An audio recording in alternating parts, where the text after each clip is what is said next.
Hi, my name is Jessica Terry, and I did my capstone project on happiness. I did it specifically on the different levels of happiness that we experience through life, the traits that contribute to our happiness, and the factors that change as we progress through life. And first, I'll start off by giving you a little bit of background about happiness, and I hope you gain a lot of information. Thank you. All right, so happiness is a state that all living humans wish to attain. To feel happiness, humans must be familiar with other feelings such as sadness, sorrow, and pain, both physical and emotional aspects. Once humans experience these feelings and are successfully able to navigate through them, they can experience true happiness. Now, everyone may define happiness differently, and the amount of happiness felt by people may differ from person to person. Now, happiness has had varying interpretations. The interpretation of happiness tends to or has varied from time to time across cultures. Throughout the ages, philosophers have contemplated the definition of a good life. Aristotle developed a theory of happiness, referred to as eudaimonia, that focused on fulfilling an ideal human life and living life according to the virtues. Epicurus reasoned that happiness was to be in a state of ataraxia, which means to be untroubled by worries or to be content. Now, research shows that the quest for happiness begins during a human fetus's gestational development, and the effects of our mother's happiness or unhappiness can affect us after birth and throughout our lives. Now, the quest for happiness begins very early in life, before birth. Research suggests that a baby may have delayed development if the mom is depressed during gestational development, or if there is a lack of parent-child interaction after birth. Mothers or caregivers who are depressed can be neglectful, less loving, and less nurturing, and this can affect the infant's brain development. And it can also lead to nutritional issues. Now, these developmental issues can continue throughout childhood, can result in reduced growth of the left hemisphere, reduced growth of the hippocampus, which can cause learning and memory impairments, and sensitivity in the limbic system, which can contribute to the development of anxiety disorders. And the child can also develop symptoms of depression as they grow older. Now, toddlers and young children, provided that they've had normal development up until this point, tend to be happy when they are encouraged, loved, and cared for by their parents. Some other factors that contribute to their overall happiness are getting enough sleep, playing, and the ability to communicate effectively.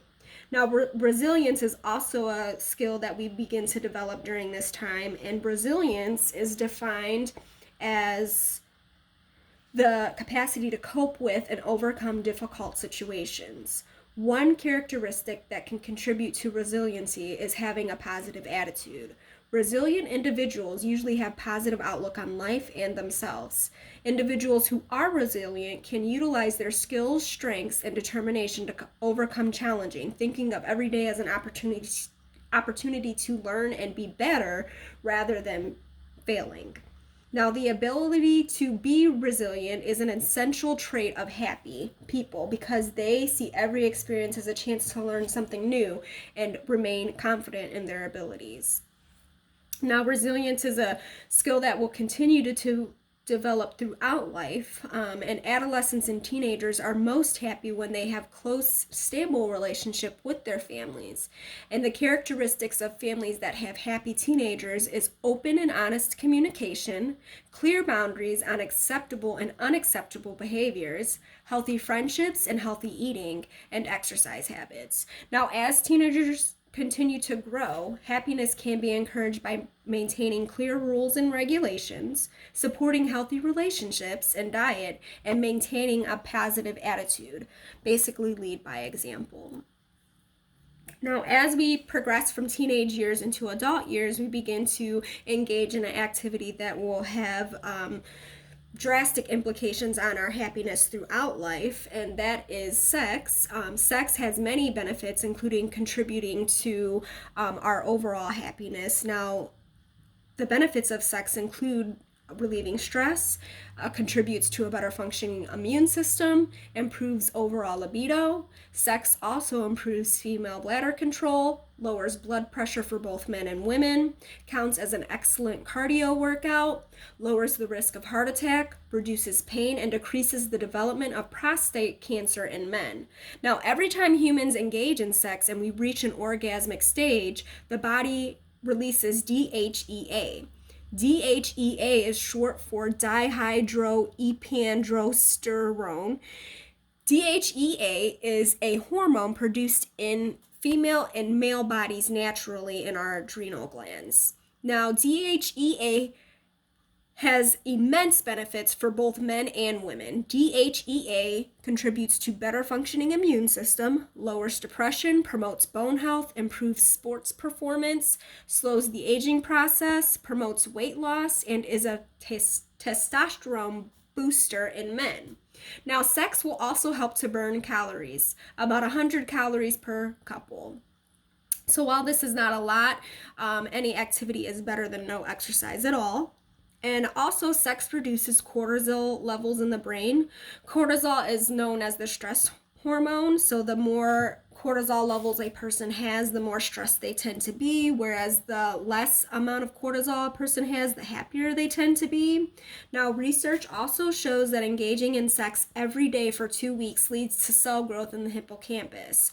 The hippocampus is responsible for the formation of new memories and the emotion that goes along with those memories. Now, sex can also lead to improved pelvic and menstrual health for women because over time, the muscles of the pelvic floor are strengthened. This leads to better sex and stronger orgasm for women. Also, menstrual health is improved because the release of DHEA is a pain-relieving substance, and this extends to menstrual cramps. Also, since sex counts as a cardio activity and counts as exercise, exercise is shown to reduce menstrual cramps as well. Now, having regular sex can improve mental health, making an individual happier because of the chemicals released in the brain during sex. These chemicals released are endorphins. Now, endorphins are neurotransmitters associated with the feelings of joy and are essential in improving overall mood and fighting off symptoms of depression. Now, diet and exercise does contribute to overall happiness as well.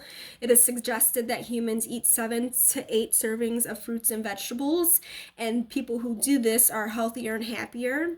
Now, exercising throughout life does increase levels of happiness and equals higher life satisfaction the more physical activity that we have. And exercising regularly does lower the risk of cardiovascular disease. It lowers the risk of high blood pressure. It lowers the risk of diabetes and heart disease. And exercising, much like sex, causes the brain to release endorphins that make individuals feel good. Regular exercise reduces stress by reducing levels of cortisol. It also allows the mind to focus on activities other than stress. It is a great confidence builder and usually provides a positive social interaction with others. Now, happiness does tend to vary among men and women. Men are usually at their happiest and most satisfied when they are excelling and pleased with their jobs. Women are generally their happiest when they are single, not married, and have no children, or when they are older, averagely around 85 years of age. Now, our happiness is also influenced by where we live. The environment contributes to our happiness, specifically the climate where we live. Because of the fact of weather conditions. So for instance, if we live in a place where it tends to be cloudy, gloomy, or rainy, those places contribute to more or intense feelings of sadness, whereas living in an area that gets more sunshine tends to make people happier. And this is good because sun is an excellent source of vitamin D, which contributes to skin, bone, and mood health. And if a person is although getting a lot of sun can be good. If you get too much sun, it can also be harmful. So if a person is exposed to temperatures above 90 degrees Fahrenheit for prolonged periods of time, your emotional well-being could be lowered. Now, the best temperatures for us to live in, according to the World Health Organization, are temperatures that are between 68 degrees Fahrenheit and 77 degrees Fahrenheit, permitted, that we're dressed appropriately. And some of the best places to live in that get the approved amount of sunshine, not too much, not too little, are areas such as Georgia, California, Tennessee, Puerto Rico. Now, happiness also does influence job performance, and happier employees are more pragmatic, less absent, and more cooperative. And they are also more friendly to customers and colleagues. Happier employees are better employees because they maintain a positive and calm attitude at work. And bosses and coworkers enjoy to work with them because of this. And also, happiness does drive success, because when individuals are happy, they tend to have more friends and they tend to be more outgoing, which makes the whole interaction with them better overall for the customers, colleagues, and bosses. And happier individuals also tend to be less concerned with the amount of pay that they receive. And happier individuals tend to be more optimistic and look at their failures as an opportunity for improvement rather than a complete failure. Now, also, happier individuals are also more likely to remain optimistic, and these are all traits that we admire in a friend, employee, and throughout life. Now, these traits altogether contribute to a happy person's level of resilience. Now, the level of happiness that an individual does feel can also be genetic, and because of this genetic implication, a lot of individuals actually have a tough time being happy. Now, if these feelings of unhappiness are chronic, the symptoms could result in chronic depression or major depression. Now, the struggle with depression is very hard. The struggle with depression currently in America, it shows that, or in the United States, it is estimated that 17.73 million Americans are depressed. Now, regular periods of depression are normal, usually lasting 2 weeks or less. However, if the depression symptoms persist for 2 weeks or longer, it is known as major depressive disorder. A major depressive disorder causes excessive amounts of cortisol to be released in the brain during a depressive state. Now, prolonged symptoms of depression can lead to permanent damage to the brain, memory issues, brain inflammation, and reduced oxygen flow to the brain. Being depressed or having a low mood can even affect the way we process the emotion of faces that we see visually. Now, as we progress into our elderly years, our understanding of happiness begins to become more profound and straightforward, because we become more satisfied with essential life necessities rather than with unnecessary accessories. And research shows that older individuals who participate in a wellness program that gets them in touch with their feelings and emotions are able to understand and cope with their feelings better.